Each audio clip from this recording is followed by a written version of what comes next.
Good morning, everyone. Welcome to the American Sports Connection. I am your host, Joey Railroads. I am here with my buddy Adam, or A-Bomb, whichever you wish to call him. And we're going to sit here and shoot the shit on a Sunday morning. How you doing, man? I just ate 4 donuts. Well, at least you're carbo loading early. That's right. I should have plenty of sugary energy for the rest of the day. You'll be bouncing off the walls. I've already done that. It's taken care of. So I'm in trouble, ladies and gentlemen, later in the day. Mm-hmm. So what's on your mind? Well, the first thing, even though this is an open format, I'm going to go sports off the bat because something bothered me. Same thing that bothered me last year, which was the NBA playoffs.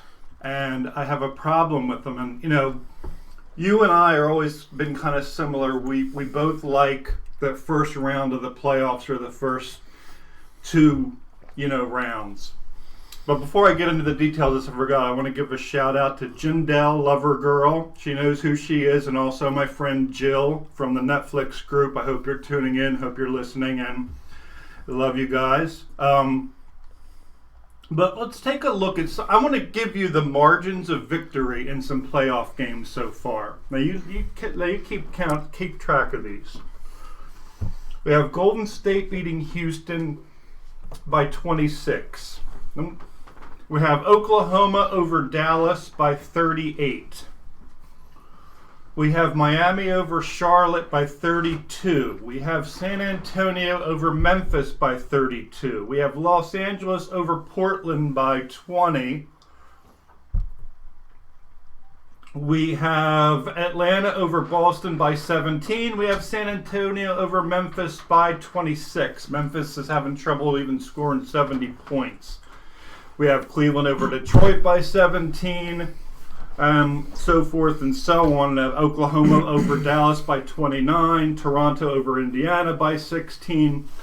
I could go on and on, but basically, as much as I enjoy the first round of the playoffs, and really in all the major sports, this is front loaded, and I'm really starting to think that. Should we change? Should something be changed in the NBA playoff format? Should teams that are barely 500, or in some cases sub 500, get in? I mean, I know it's kind of fun to watch at the end of the regular season who kind of sneaks into those 6, 7, and 8 holes. The thing with Houston and Utah went right down to the last game. That's kind of cool, but those teams don't really belong there. And I'm starting to wonder, is 16 teams in the playoffs in the NBA? So it's about half the teams. I mean, is that too much? What do you think? I'm beginning to feel that way because when you think about it, the Rockets needed a last-minute shot to beat the Warriors even without Steph Curry, and then the league came out and said the next day that the shot shouldn't have counted. And Draymond Green had to flub the inbounds in that game too. They had time to get off a decent shot. So that they won a game at home by 1 on a controversial play over a team without their star. But it's I mean, if one team were that much better, I could get it. But take the Boston Atlanta series, I think it is, for example, and how Atlanta throttles Boston the first 2. I know they're home games, but this is a 4-5 matchup, for Christ's sake. They throttle them the first 2 games. Then they go to Boston, and Boston thumps them. It's like, is every team going to win by 20? I mean, it just, and there have been some close games. I'm not going, an 8-point game is not a bad game, but and I'm not sitting here saying that every single game has been a 20-point deficit. It's not. But when you're not getting the kind of drama, the kind of competition that you expect, it gets old real fast. Dallas is not on a level with Oklahoma. They're playing hard. They're scrapping their butts off. But they're not. I mean, they just don't have the talent. They don't. I mean, both of the 1-8s are a joke. Spurs and Memphis, that's an embarrassment. That's like watching, Kentucky play like Florida A&M in college. It's ridiculous. So with this imbalance of talent, and like we were talking on the sports show last week, in the NBA, the stars win. The stars win. So I'm thinking we got to get it down. Maybe 6 teams, have a couple wild cards. 2 out of 3, something. We got to get down to 8. We got to get down to 6, maybe down to 4. And I know a lot of people will be frustrated, but we're at this point now where if a team plays 500 basketball, they almost expect to get in, or they expect to be in the hunt. Awarding mediocrity. For what? So you can get throttled by LeBron James, or you can get trampled by Steph Curry, so you can get demolished by whatever assemblage of Spurs put together out there. It sucks. I'm sorry. And it was like this last year, too. There were some really ugly 4-0 sweeps in the first round. This is not fun anymore, Mike. I'm already setting up the second round matchups in my mind. Just get it over with. I was going to say, because there was quite a lot of sweeps last year as well. Yeah. It's been going on for too long. So I had to get that out. I love the first rounds, but that's just grinding my gears, as Peter Griffin would say. Hey, what's grinding your gears? You, NBA. Screw you. Well, I have a bit of a rant myself, and I hate to bring it up again because I talked about it last week and went on a rant. However, my son, who is in baseball this year, he goes and plays Little League. He's 8 years old. We had to go to what they consider opening day ceremonies yesterday. They were canceled the previous I think it was 2 weeks ago on a Saturday because we had rain and snow here. Well, I had messaged my son's mother before I left because I had my son yesterday. Are you sure that they're still doing opening day ceremonies? Because I looked at our local radar and it looked like there was a heavy dose of rain coming within the next, I'll say no more than an hour. She says, yes, they just called, be there by 11. I said, okay, fine.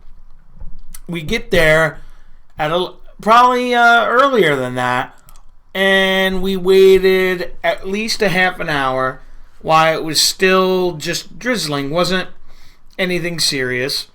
By the time we get to the opening day ceremonies, they had all the teams with the children on it lined up. As I'm sure most of you all know if you've had children do opening day in baseball. Well, by the time they got to doing this, it started torrential raining. And I was soaked. My son's mother was soaked. The kids were drenched. So they had to, go within 5, rush, get them through. Couldn't take any pictures. So you can say, hey, this is my kid's opening day. Look at him. For all those Facebook people out there that love doing that, you know who you are. Yeah. And I literally was in these clothes, soaked with my jacket that I wear, till almost 2 o'clock because they were originally supposed to do opening ceremonies at 11. And they were going to have a game at 1 o'clock. So, after the opening ceremonies, it was almost noon. So we had to wait an hour to play the game, and they said as long as there wasn't any lightning or thunder, they were going to play the game. Which is fine, I understand that. I wasn't a big proponent of it because the field looked like a mud puddle. Jesus. But, if that's what you want to do, so be it. So everyone else left to go get something to eat, get coffee, whatever. Where my son's Little League field is a good 15 minutes from me.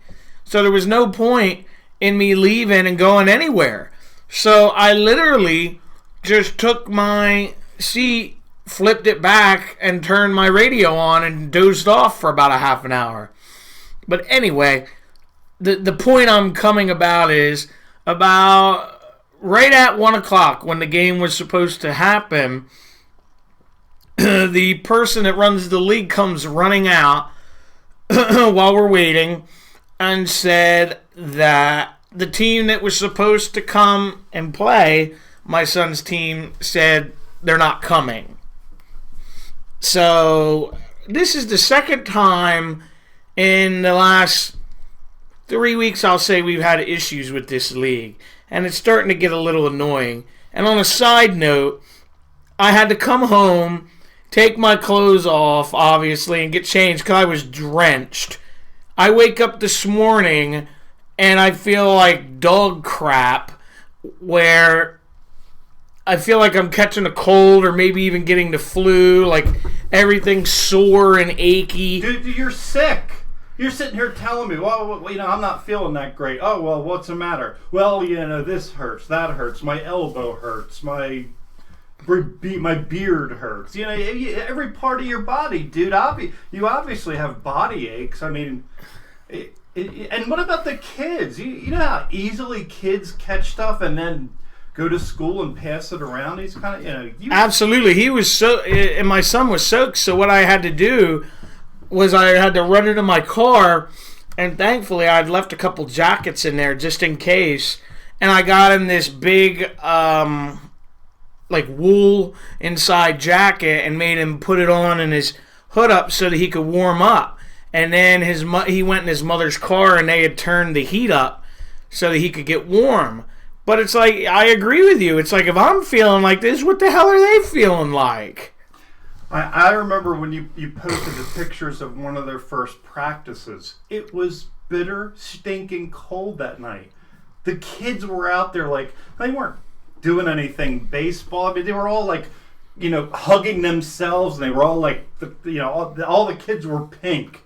They were all turning colors. I mean, you organize these things, and I understand, there's been a shift in the weather. It's a little colder later, but you can't be sheepish about pulling the plug on stuff, especially if it's people are going to get ill, or it's not just an inconvenience. I agree with you, because that 1 week of practices, it was bitter cold down there, and I don't know if it has more so to do with that where they practice is by a lake, with the wind coming off. Oh, nice. Yeah, I don't know if that has something to do with it or not, because I always wear my jacket and layer my son up when he goes. The only day I didn't was, of course, yesterday.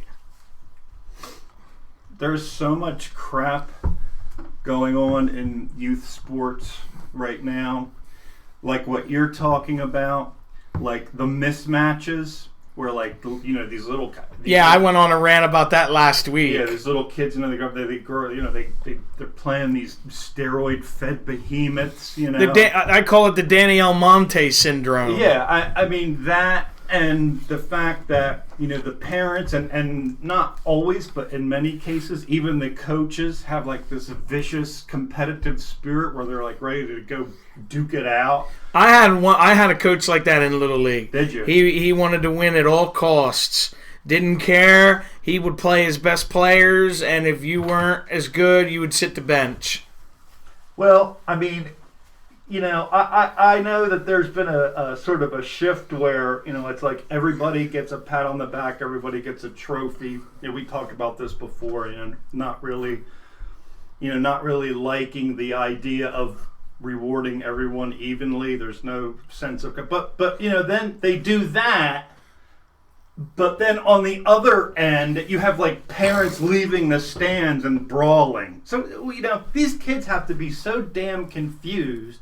I remember when my kid played midget football, the second year he was in it, there was a stands clearing brawl. They had to bring the police out, and I told my son's mother, get him out of there. Man. And it's just sad because when other teams that are superior to my son's team, because they're just learning, these kids don't want to come back and play because they feel like they've been embarrassed and made fun of, and that you're just killing their self-esteem. And when kids are little, too much failure too quickly discourages them and crushes them emotionally. I mean, we've all seen that with kids, like where you start to play a game, like Sorry or some, stupid board, could be anything. And it's like you win and they're like, oh, this isn't fun because I lost. So I never let my kids win at stuff. I just taught them, hey, if you keep working at it, you will beat me at some point. See, like my son was getting annoyed where they've been losing, they've been getting killed. Huh. But I've been trying to tell him, it's not about winning or losing, it's about you getting better and you're having fun, and that's all that matters. And that's a great message, but for kids, when they're getting crushed every time out, and it's by kids kids aren't stupid. They see that the kids they're playing are bigger, stronger, faster, better. Well, thankfully, they're finally playing kids that look round about their age. And his team is slowly getting better. Well, that's cool. I mean, it's nothing like, hey, we're going to go win the title next week, but they're progressing. Yeah. Well, I mean, and that's fine. And I think kids can deal with that. But you don't, given that they already have an undeveloped attitude about, failure and loss, losing and stuff like that, you don't want to, bury them under that, that sense of, a little kid is, adults can't handle that. A little kid is not going to want to go out every night and play ball, and especially, in the elements and, work his butt off and do this and do for what? To lose 27-0? I was going to say, look at, major league players that are on bad teams that lose, 100 games a year. That they don't even want to do it. No, I mean, and you see that reflected when, you sometimes see a veteran player or a quality player take a pay cut just to get out of there. Just to get out and just to go to somebody who's relevant, my Xavier buddy David West, going to the Spurs, barf. But, I appreciate the fact that he wanted to be on a reasonably competitive team. So again, if adults are overwhelmed by this, how do you think kids are going to feel? Absolutely, I couldn't agree more. I know you have something off topic of sports that you wanted to talk about. Yeah, I've been kind of pondering this ever since it happened, trying to figure out how I want to speak about it. And I'm talking about the girl in Delaware who died in, I think the name of the school was Howard High School. I believe she was about 16. Mm-hmm. Supposedly about a boy, although I haven't gotten From what I understand, she was bullied to death. Yeah, she was jumped. She was supposed to be fighting with one girl. It was supposedly about a boy. She ended up being attacked by 4 girls. Something happened, supposedly, where she hit her head on the sink. I see a defense coming, involuntary, blah, blah, blah. We didn't mean to do that. She fell. We pushed her. It was an accident. Yeah, all this crap, right?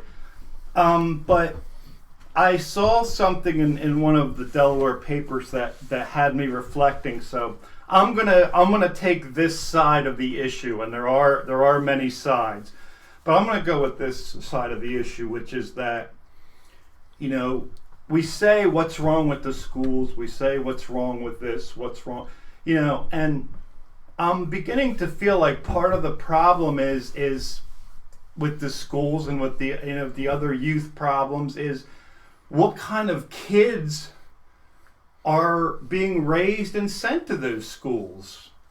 And outside of all the economic and other factors that contribute to this, I'm really starting to feel like we are, a generation of entitled, disconnected, sociopathic, disrespectful, violent, youth, are being raised and nurtured and set out upon society. And, it creates, it's a multi-layered problem, because what happens in response to this is parents say, well, okay, now that this has happened, let me just say this. And I read some of this on social media. The parents are like, if anybody touches my kid, I'm going to kick that kid's ass. And if their parents has a problem, I'll kick their ass. And I'll bring my whole family. And I understand, the frustration. And I also understand that passion. Well, I'm not letting that happen to my child. I totally get that.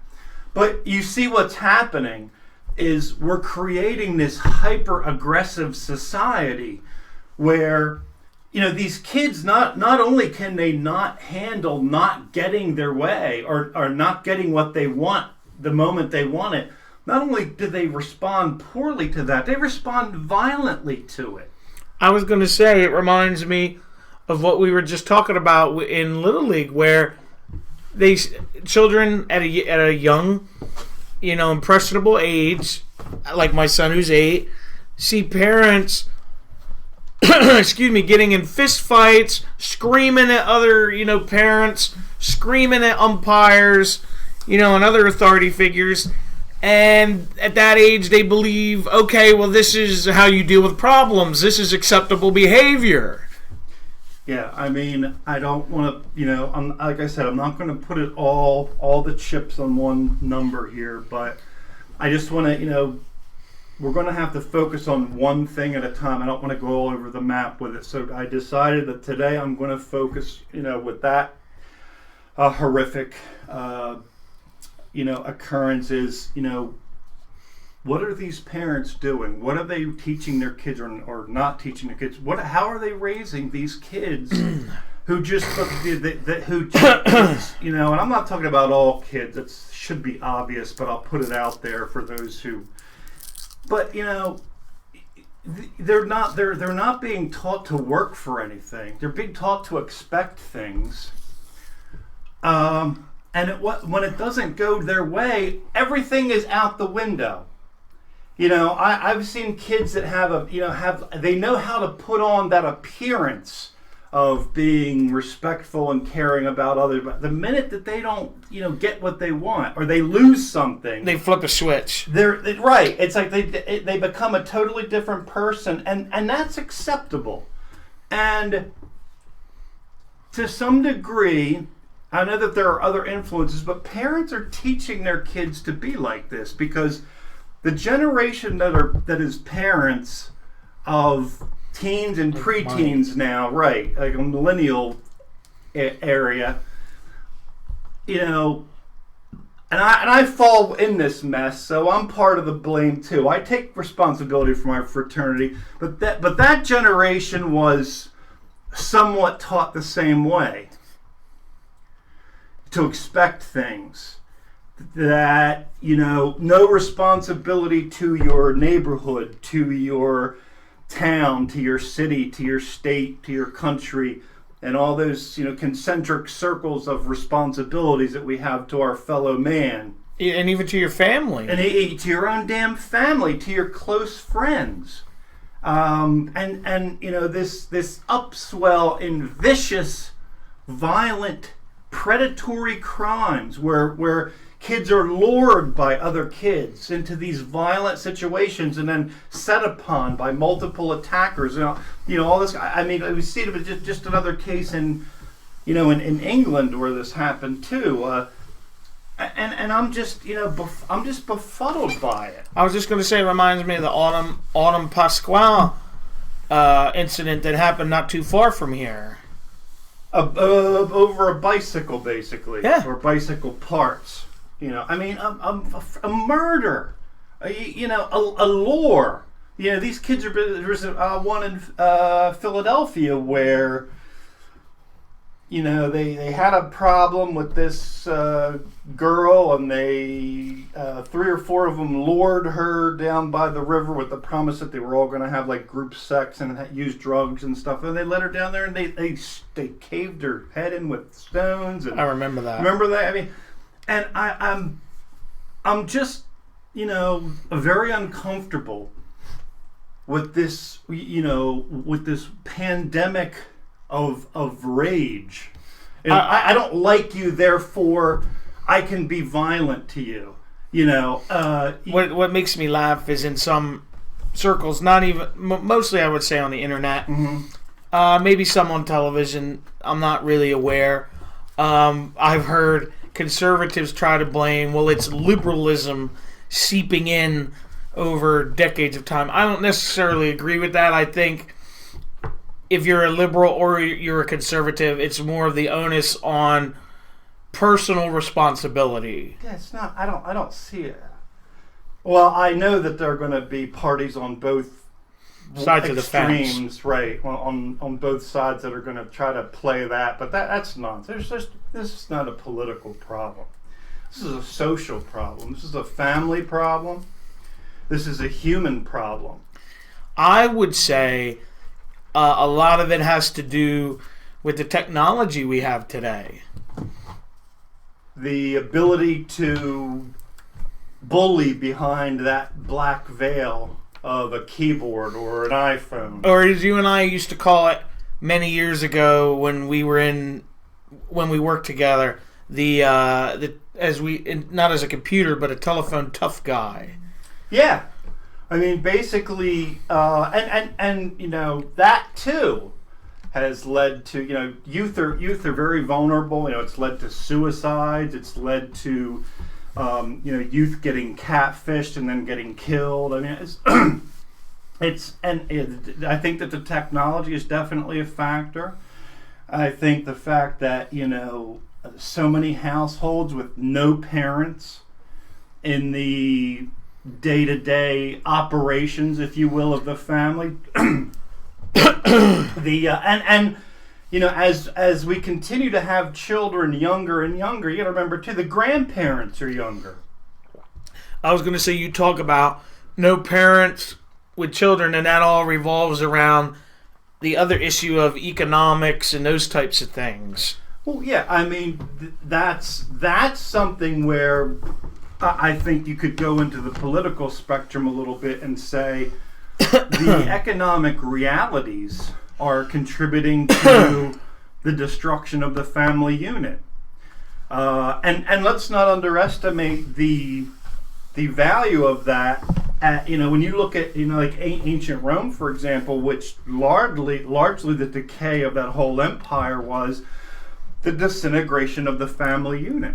They got, and it was kind of reflective of what we're talking about now. Got to where like brothers were, killing, brothers for power, and there was all this. And Jesse Ventura said that in one of his interviews. That's the road we're headed. We're basically heading the exact same path the Roman Empire is heading. How about that? This country. Yeah, self-destruction.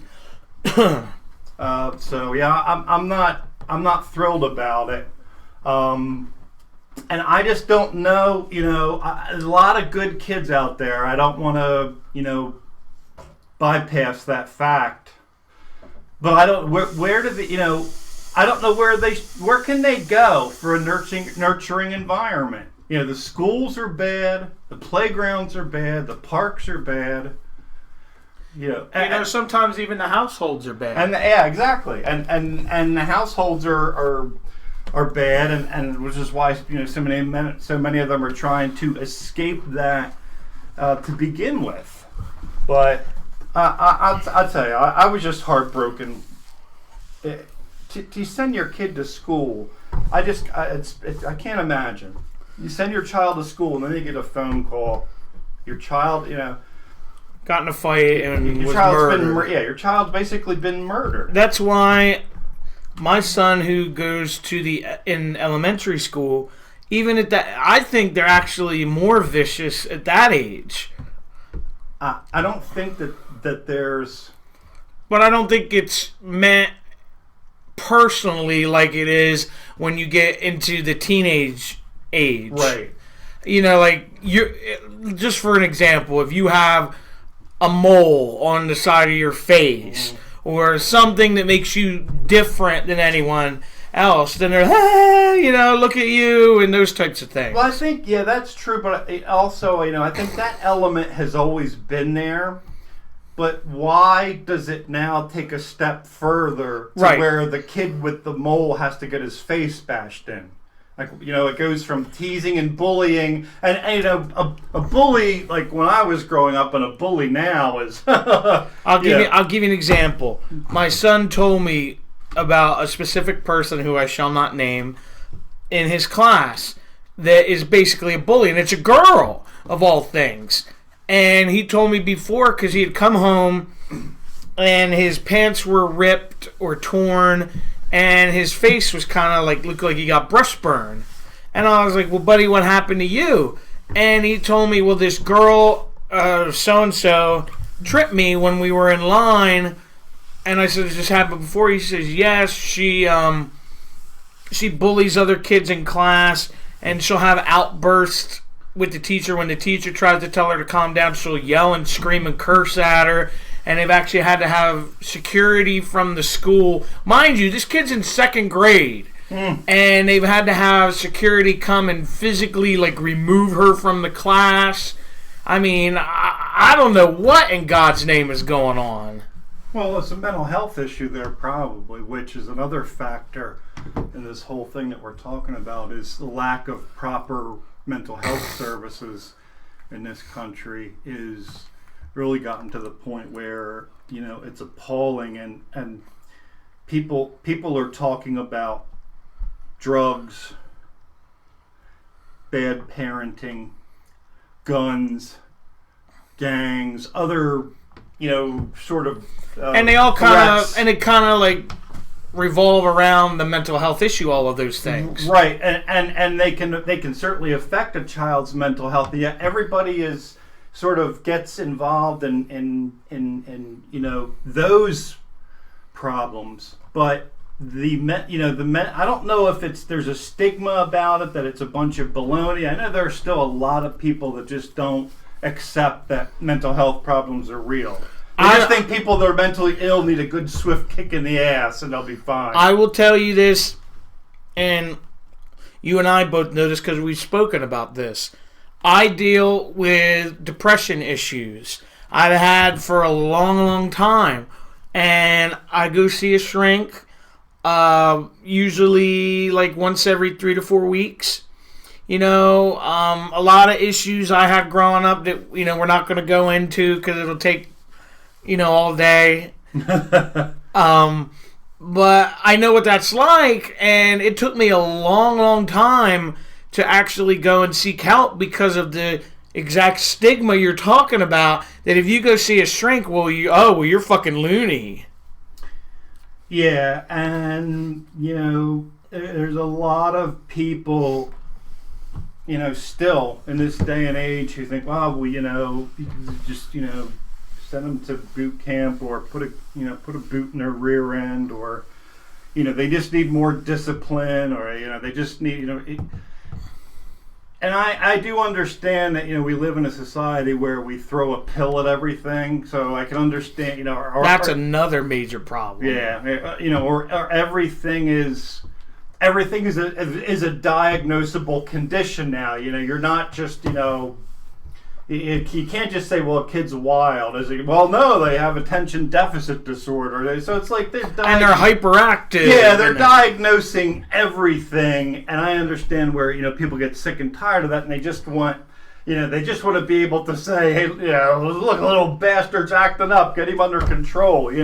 I totally get that, but you can't ignore the fact that the neglect of mental health issues is causing major problems, and I believe it's certainly with a lot of the things like Sandy Hook, where they have actually made connections to where the mental health system has failed.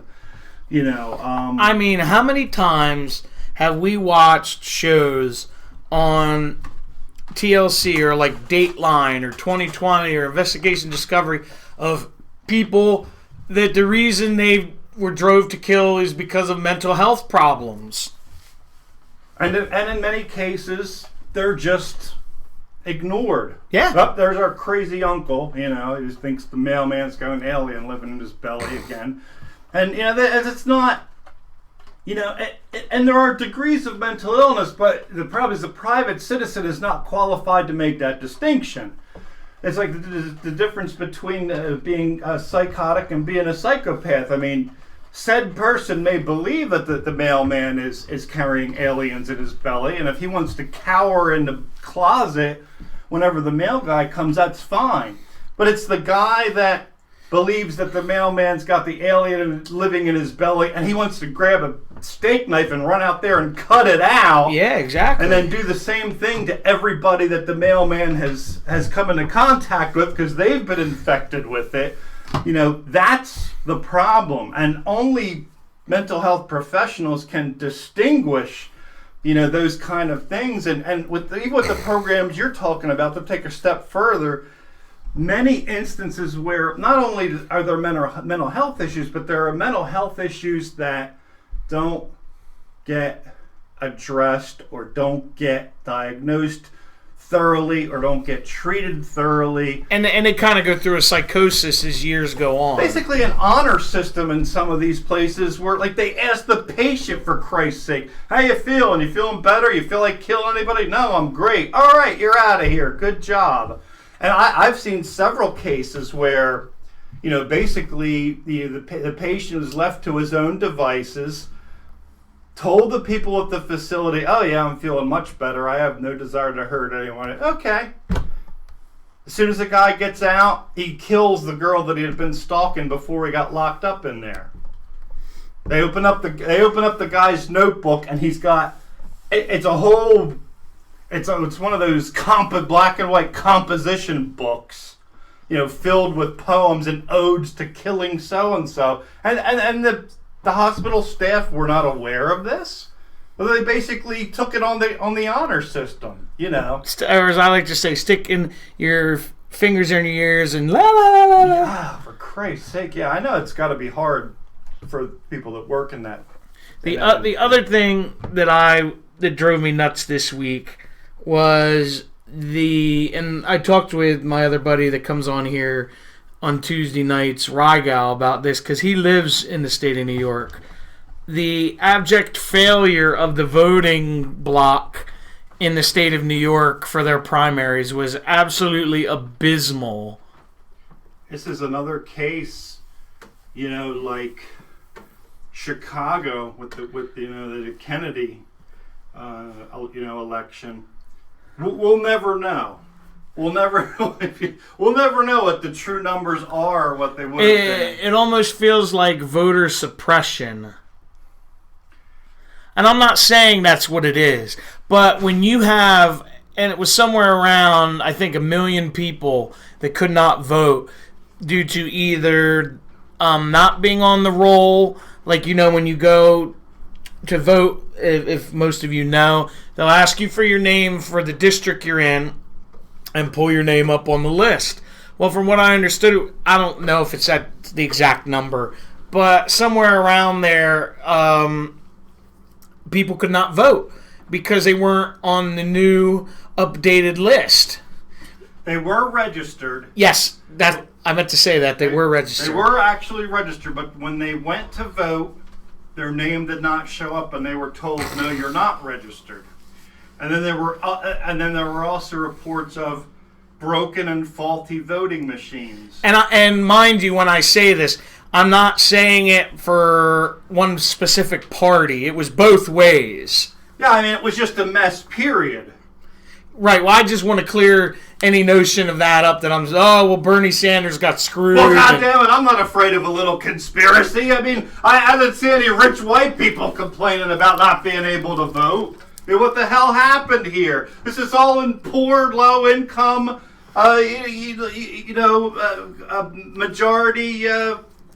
minority population areas. Let's not kid ourselves. And we know who a lot of them we're going to go vote for.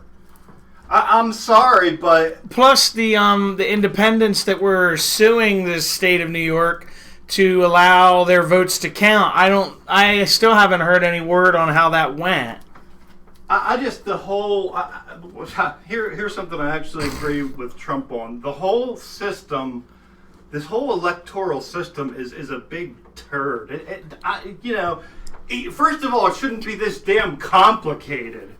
And second of all, I understand population, density in different areas, but you have one candidate winning county after county after county. It was 50 he won, if I'm correct. Yeah, or you hear, a candidate wins by 20 points in this state, but they only got 10 more delegates. But then somewhere else, the other candidate wins by 3 points and gets like 30 more delegates. It's like, what the hell is this? I've had friends of mine that live in Canada that follow our political process, and they were just scratching their heads. They were just so utterly confused on how we do things. I mean, the Electoral College, geez, I don't know what the hell this thing is or who these people are, and basically, it's not to sound like a wacky subversive, but basically, ultimately, it's not our vote that's counting. It's people who are voting in representation of us, or at least we expect them to do that. We're not voting for candidates. We're voting for voters. What the hell is the point of that? Well, I've been a big-time supporter of abolishing the Electoral College. Just for the simple fact of, and mind you, I'm not a fan of this man when I say this, Al Gore won the popular vote in the year 2000 by a pretty damn good margin and lost the Electoral College and did not become president. Did you ever see the HBO made a movie about it, and they also made a documentary about it. God, I wish I could remember the name of it, but about the actual process in Florida and how they brought these people in to oversee, and the machines. My God, the machines were rigged. There's like no doubt about it. I mean, elections have always been dirty. I mean, to a certain extent, you're going to have that ballot stuffing in the 60s with Kennedy I mentioned a little while ago. And I'm sure, back in the day, somebody probably... This is why I do not want electronic voting machines. To me, it is asinine to think that people cannot take a piece of paper, put it down, and fill in a little oval for whoever you want with a pencil like you did in grammar school. I'm gonna throw something else at you. Tell me what you think of this. I understand the manual thing, because this thing with these, what do they call the thing where the ticket is like not poked all the way through? Yes. I can't remember what the hell. Dimple Chad. Yeah, the Dimple Chad. That whole mess. I understand your friend, but what about just like how about just getting into the internet age and just having voting done like online voting is done? Just have it all sent to a server and count it up. I mean, how do you feel about that? Do you think manual voting is a way to protect it? See, because I used to think, well, if they count it manually, it's a safeguard. But at this point, is there really... I don't know how I feel, because it's almost like what you just said. If you do it manually, it could be deceived. But however, if you use the internet and vote, who's to say people aren't going to hackers aren't going to hijack the system and do those things? So you're in a catch-22. Yeah, I don't know. I mean, as long as you have corruption, the common thread to all those methods of voting is that as long as you have corruption inside the system that provides the means by which the citizens vote, it doesn't matter if you use like white and black seashells to vote for people. That's why I think Bernie Sanders and Donald Trump have been so popular in this election cycle, for the simple fact of they're trying to get corruption out of politics. Well, yeah, and I mean, people are fed up with, what they call the career politician. And, I totally get that. But I'm not sure that, it's not that far from calling the cable guy to fix your leaking toilet. I mean, you want a plumber, not a, so Sanders is not a complete outside. Because Sanders is a long-time politician. I think he has actually initiated more amendments to bills and laws than any active member. Well, and people that he's been very busy that want to believe the Hillary Clinton hype, he is an independent. He is an independent in the Senate. However, he always sides with the Democrats when it comes to certain things. And the reason he's running as a Democrat is he has to play the game.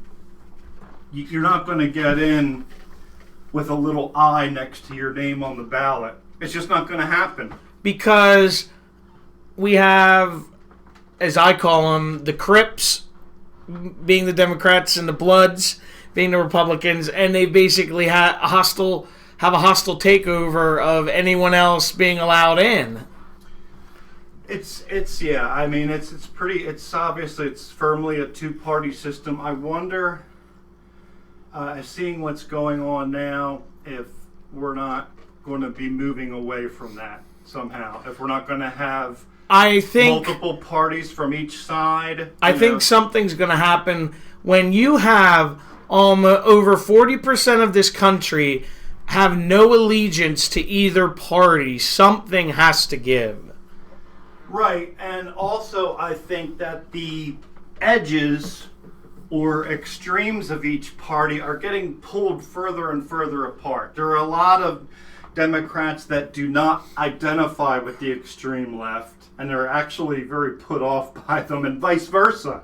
The people out on the left see the people in the middle as not so bad. Right. So then you have people on the far right looking at people in the middle and say, well, they're part of the machine. We got to get away from them. And then the conservatives in the middle are looking out at the right and saying, well, we're not going to win many elections with these wackos, although we kind of agree with them. So who knows? Maybe it gets chopped up into like a four-party deal. I don't really know. I do know Canada has 3. Right. But from what I've understood from my good friend that lives up there, she informed me that their liberals are more conservatives than anything. That's interesting. That you would consider them more what they call, yeah. I follow you. Yeah, I mean, that's very much up to interpretation. Look at how people in the United States terrified they get when you say the word socialism. Well, that's what makes me laugh, because we have a lot of social things inside our government already. Social security, for one, among police, firemen, and Medicaid, Medicare, many things. That goes on and on. And let me, make you understand. I'm not supporting the United States to be completely 100% socialist. I do not want that. I want something that is kind of half and half, where it's like you have a little bit of socialism mixed with a little bit of capitalism together, because one cannot survive without the other, whether you choose to believe it or not. I think that you do need a mixture of democracy and socialism, and what you ultimately want, and what the way I believe this country developed in the last 100 years is you have a social democracy, and that is how you create a system whereby I think that the citizens are more productive. You invest in them, you help them get through school, and everybody panics about the taxes, but look at all the other things that we as private citizens are paying for. You can't just say look at the taxes and not look at all the other stuff. It's just not a fair assessment. And you look at all the things that we end up paying for, maybe to keep taxes a little bit lower. You have to look at the big picture with that. I couldn't agree more. That's why it's just this voting year, like this block to get to the presidency, has just been crazy. And when you think about it, this is how disenfranchised not just young people but voters in general feel. Right. Our last election cycle, the 2004 election, I believe it was 63% of the country did not vote. Huh. What does that tell you? Yeah, people don't believe in it. They don't think their vote counts. And in a way, it doesn't. I mean, I know a lot of people lash out at me for saying that. And I'm not going to personally bash Hillary Clinton, because there are Clinton supporters, and I try to, on this show, at least stay fair and not biased. The issue I have with her is she is so fed up with the young people now. Like, when you see her talk about millennials or people under the age of, I'll say, 40, she just kind of like scowls, because that's the vote she's getting killed in. Right. She hasn't done a terribly good job, in my opinion, of, reaching out to them, other than a couple of snapshot moments, like when a little girl asked her, "Are you going to get paid the same as a man if you become president?" Stuff like that. But, to me, Hillary Clinton's kind of a conservative hawk. And as much as I love her brilliant knowledge and understanding of all the inner mechanics of how the government works and how things must happen a certain way in order to get done, I appreciate that. I respect that. I like the idea of someone understanding that intimately, but that in itself doesn't make you the president that we need right now. I feel like she has a disconnect with younger voters. Well, she definitely, yeah. I mean, there's definitely a split where the 50 and ups are all over. But the 50 and under, she's getting killed by. Yeah, there's a problem. And I think, I'm seeing a shift in the black vote too. I know early on in the primaries, she was obliterating Sanders. And I think there's been some stuff. I mean,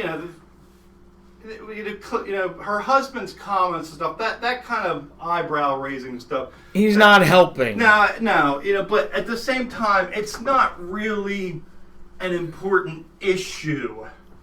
But I think that she's been, and I think by the time they got to New York, she started to get a little concerned, and she started to cater to the black vote a little bit more. Because I think she thought she had it, and then Sanders started to pull it away from her. And he started to pull away women as well. Right. And then so when she got to New York, she kind of like, well, okay, well, it's time that because I don't think that the door slammed on Sanders as quickly as the Clinton people wanted it to. See, what's interesting to me is, and we talked about this, when you talk about the delegates, he lost by, I think it was 15 points. Something along those lines. Right. And he only lost, delegate-wise, I think it was 30.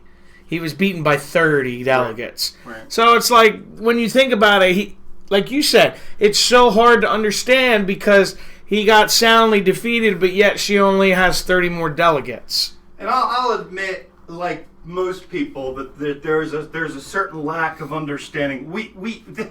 This is another thing with the damn education system. We should all come out of high school, or even perhaps earlier than that, understanding what the Electoral College is and how that process works. Just like we should all come out of high school understanding what variable interest rates are.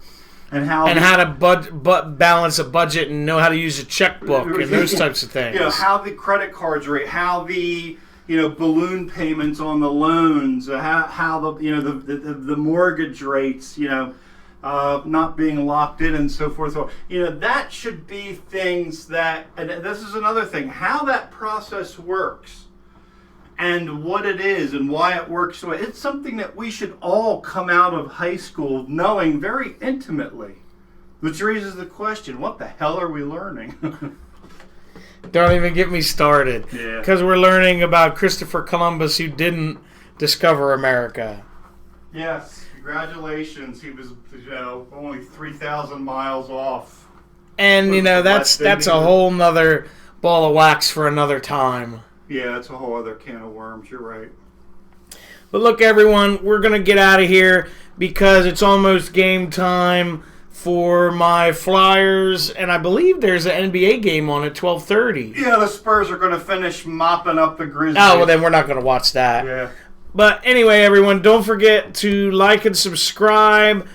I will be back Tuesday evening, 8 p.m. Eastern Standard Time, to go over my Raw review and results, and whatever else we're going to talk about in the wrestling world on Tuesday night. So hope to see you then, and have a great day. Take care, everybody.